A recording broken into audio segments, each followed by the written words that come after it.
Car రెంట్‌కి తీసుకుని సరదాగా బయటకు వెళ్ళాలనుకుంటున్నారా? అయితే వెంటనే ఈ నెంబర్‌కి కాల్ చేయండి.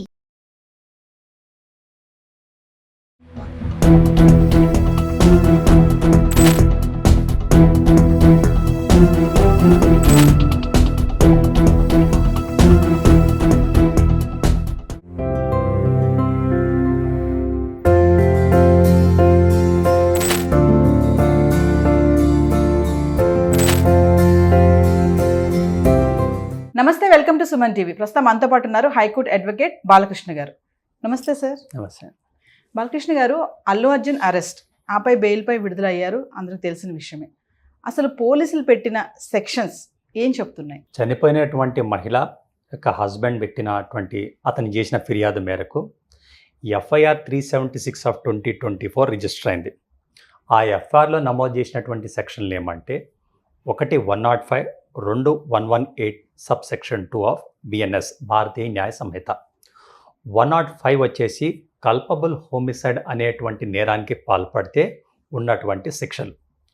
118 సబ్ క్లాస్ 2 వచ్చేసి గ్రీవియస్ హర్ట్, ఒక వ్యక్తి వల్ల ఇంకొక వ్యక్తికి తీవ్రమైనటువంటి గాయాలంటూ అయితే అది చట్టరీత్యా నేరం.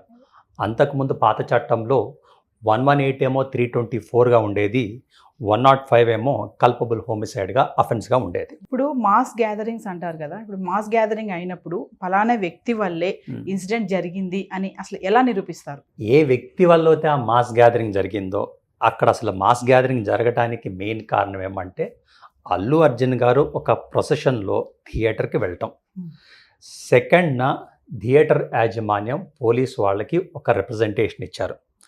బెనిఫిట్ షోకి అల్లు అర్జున్ అలాగే ఎంటైర్ మూవీ టీం వాళ్ళు వస్తున్నారు, సెక్యూరిటీ అరేంజ్మెంట్ కావాలి అని చెప్పేసి. అలాగే 4th థియేటర్కి రావడానికి ముందు కూడా బెనిఫిట్ షోకి వస్తున్నాం అని ఇంటిమేట్ చేశారు, పర్మిషన్ తీసుకున్నారు. కానీ ఎక్కడా కూడా ప్రొసెషన్కి పర్మిషన్ అనేది లేదు.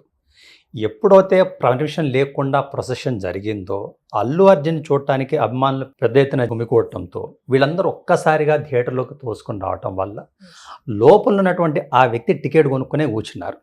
అన్ఫార్చునేట్లీ చాలామందికి చనిపోయిన వ్యక్తి పేరు కూడా తెలియదు మాట్లాడుతున్న వాళ్ళకి. చనిపోయిన ఆమె పేరు రేవతి, ఆమె కుమారుడు శ్రీతేజ. వీళ్ళిద్దరూ కూడా టికెట్ కొనుక్కుని లోపల కూర్చున్నారు. అన్ఫార్చునేట్లీ ఆ తొక్కి స్లాట్లో వాళ్ళు చనిపోయారు. సరే, ఇవన్నీ పక్కన పెడితే మీరైనా నేనైనా కామన్ నాలెడ్జ్ ఉన్న పళంగా ఒక్కసారిగా కొన్ని వేల మంది గుమికూడితే తొక్కిసలాట అనేది జరిగింది. తొక్కిసలాట్లో ఖచ్చితంగా ఒక వ్యక్తి చనిపోతారో చనిపోరని కంక్లూజివ్గా చెప్పలేకున్నా చనిపోయే అవకాశం అయితే ఉందని చెప్పేసి ఇది కామన్ నాలెడ్జ్. సో అందువల్లే అతని ఫిర్యాదు మేరకు 105 అనేది 118 అనేది అల్లు అర్జున్ గారి మీద రిజిస్టర్ చేయడం జరిగింది. ఇప్పుడు టెస్టుల కోసం ఉస్మానియా హాస్పిటల్కి తీసుకెళ్తున్న విషయం బాధితుడికి తెలిసి వాపస్ తీసేసుకుందాం అనుకున్నారు కదా, అంటే వాపస్ తీసేసుకుంటే కేసు అక్కడితో ఇక క్లోజ్ అయిపోయినట్టేనా? ఇన్ఫ్యాక్ట్ 5వ తారీఖు ఇతను తన ఫిర్యాదులో తన కంప్లైంట్ కాపీలో క్లియర్గా 1 సంధ్యా థియేటర్ యాజమాన్యం, 2 అల్లు అర్జున్ గారు, అలాగే 3 అతని సెక్యూరిటీ టీం, వీళ్ళందరి మీద కూడా చట్టపరమైనటువంటి చర్యలు తీసుకోండి అని చెప్పేసి ఫిర్యాదు చేశారు. అందుకే అల్లు అర్జున్ గారు ఇక్కడ A1 కాదు, A11. అయితే ఇప్పుడు ఆల్ ఆఫ్ ఎ సడన్ అతను ఒక యూటర్న్ తీసుకుని నేను వాపస్ తీసుకుంటాను అంటున్నారు. తెలియాల్సింది ఏమి అంటే అసలు క్రిమినల్ నేరాలు అనేటువంటివి ఒక సివిల్ అండ్ క్రిమినల్ డిస్ప్యూట్కున్న basic difference. A civil wrong is a dispute between 2 parties. మీకు నాకు ఆస్తి తగాదా ఉంది, at any stage I can withdraw the case, we can go for a compromise. Criminal case అనేది, క్రిమినల్ అఫెన్స్ అనేది it is an offence against the society at large. అయితే criminal అఫెన్సెస్ని basing on the nature 3 కేటగిరీస్గా చేస్తారు. 1 cognizable, non cognizable, 2 bailable, non bailable, 3 compoundable, non compoundable. కేవలం compoundable అఫెన్సెస్ని మాత్రమే బాధితులు withdraw చేసుకుని క్లోజ్ చేసుకునేటువంటి అవకాశం ఉంది. 320 ఆఫ్ సిఆర్పిసిలో క్లియర్గా ఒక ట్యాబులర్ ఫామ్ ఉంది. ఏ అఫెన్సెస్ని కాంపౌండ్ చేసుకోవచ్చు అంటే కాంప్రమైజ్ చేసుకోవచ్చు ఇరు పార్టీలు కలిసి అని స్పెసిఫిక్గా ఉన్నాయి. అక్కడెక్కడా కూడా ఈ కల్పబుల్ హోమిసైడ్ కానీ గ్రీవియస్ హర్ట్ కానీ అంటే ఏ నేరాలు అయితే తీవ్రమైనటువంటివో, ఏ నేరాల నిమిత్తం కొంత సోషల్ కాన్సిక్వెన్స్, సోషల్ ఎఫెక్ట్ ఉంటుందో అలాంటి వాటిని కాంప్రమైజ్ చేసుకోవటానికి అవకాశమే లేదు. ఒక రేప్ కేసు ఉంది, లేదా కల్పబుల్ హోమిసైడ్ ఉంది, మర్డర్ ఉంది, గ్రీవియస్ హర్ట్ ఉంది, రోబరీ అండ్ డెకాయిటీ ఉంది. ఇలాంటివి ఏవి కూడా ఫిర్యాదుదారు కేసు వాపస్ తీసుకుంటా అన్నా సరే క్లోజ్ చేసేటువంటి అవకాశమే లేదు. ఇప్పుడు అల్లు అర్జున్ A11 అని చెప్పారు మీరు, అంటే 10 వరకు ఎవరున్నారని ఒకసారి చెప్పండి. సంజయ్ థియేటర్ మేనేజ్మెంట్ ఉన్నారు, అలాగే అల్లు అర్జున్ గారి యొక్క సెక్యూరిటీ టీం ఉన్నారు. ఇలా వీళ్ళందరూ కూడా దాంట్లో ఎక్యూజ్గా ఉన్నారన్నమాట. అల్లు అర్జున్ నంబర్ వచ్చేసి A11. ప్రీవియస్ గతంలో చూసుకుంటే ఇలాంటి కేసు ఎవరి మీద జరిగిందా అండి? స్పెసిఫిక్గా ఎవరి మీద జరిగిందనే ఐడియా నాకు కూడా లేదు, కానీ ఖచ్చితంగా ఇలాంటివి అంతకుముందు కూడా జరుగున్నాయి. ఒక పబ్లిక్ గ్యాదరింగ్కి లేదా ఒక పబ్లిక్ ప్రొసెషన్కి ఖచ్చితంగా పోలీస్ పర్మిషన్ తీసుకోవాలి.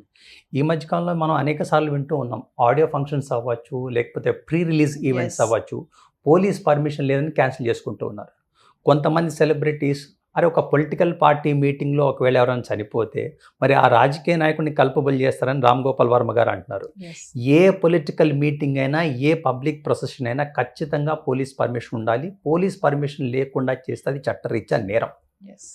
ఆ ప్రొసెషన్లో, ఆ మీటింగ్లో ఎవరికన్నా ఏమన్నా అయితే తీవ్ర గాయాలు అవ్వచ్చు, లేదా మనిషి చనిపోవటం అవ్వచ్చు, అక్కడ వాళ్ళ మీద కూడా కల్పబుల్ హోమిసైడ్ అనేటువంటి నేరం మోపేటువంటి అవకాశం చట్టపరంగా ఉంది. హైకోర్టు 4 వారాలు మాత్రమే మధ్యంతర బెయిల్ అయితే ఇచ్చింది.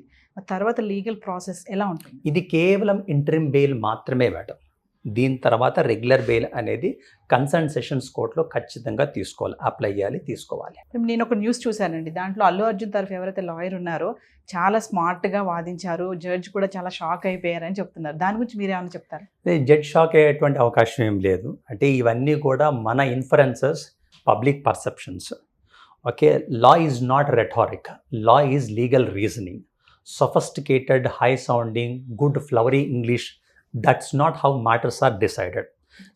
100లో కల్పబుల్ హోమిసైడ్ యొక్క డెఫినేషన్ ఉంది. 105 ప్రకారం కల్పబుల్ హోమిసైడ్ అనే అఫెన్స్ నిమిత్తం ఉన్నటువంటి శిక్షలు ఉన్నాయి.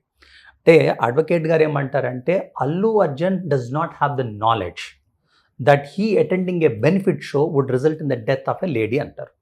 అది ఆ విధంగా చూసుకుంటే కరెక్ట్. కానీ Allu Arjun, it is basic common sense, he should have had a knowledge that without any proper security arrangements, in case there is a procession, that would lead to stampede, and the stampede could likely lead to the death of any individual. This is basic knowledge. దీనికి అల్లు అర్జున్ అవ్వక్కర్లా, మీరైనా నేనైనా మన cameraman అని ఎవరైనా చెప్తారు. ఉన్న పళ్ళంగా ఒక్కసారిగా పెద్ద ఎత్తున జనాలు గుమికూడితే స్టాంపీడ్ జరగటానికి ఖచ్చితంగా అవకాశం ఉంది. సో ఓవరాల్గా బాలకృష్ణ గారు, అల్లు అర్జున్ అరెస్ట్ అండ్ మరి బెయిల్ పైన వచ్చేసారు, ఏం చెప్తారు మీరు ఫైనల్గా? చెప్పేది ఏముందండి, ఒకటి ఖచ్చితంగా అతను ఏదో ఒక మహిళ చనిపోవాలని ఉద్దేశం అతనికి ఉండిద్దని అనుకోను, ఖచ్చితంగా ఉండదు. అయితే పర్మిషన్ లేకుండా ప్రొసెషన్ తీయటం అనేది తప్పు. Number 1, he should have exercise his due diligence. Number 2, బలవంతులకి ఎంత వేగంగా అయితే చట్టం నిన్న పనిచేసిందో కనీసం ఆ వేగంతో కాకుండా అట్లీస్ట్ అందులో సగం వేగంతో అయినా సరే సామాన్యులకు కూడా చట్టం పనిచేయాలని నా కోరిక.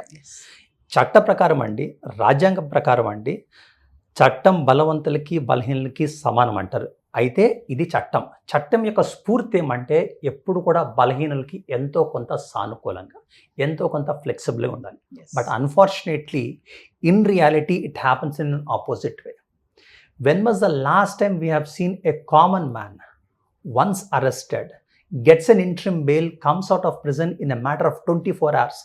24 గంటలు గడవక ముందే ఒక సామాన్యునికి ఎప్పుడైనా సరే, అంటే హౌ ఆఫెన్, అంతకుముందు జరిగి ఉండొచ్చు, రేర్ ఇలాంటి రిచ్ ఇన్ఫ్లుయెన్షియల్ ఎఫ్లుయెంట్ పీపుల్ కేసెస్లో జరిగిందేమో, కానీ ఒక కామన్ మ్యాన్కి వితిన్ 1 day 24 hours గడవక ముందు ఇంత త్వరితగతిన చట్టం పనిచేసి బయటకు వచ్చినటువంటి దాఖలాలు చాలా అంటే చాలా తక్కువ. Thank you.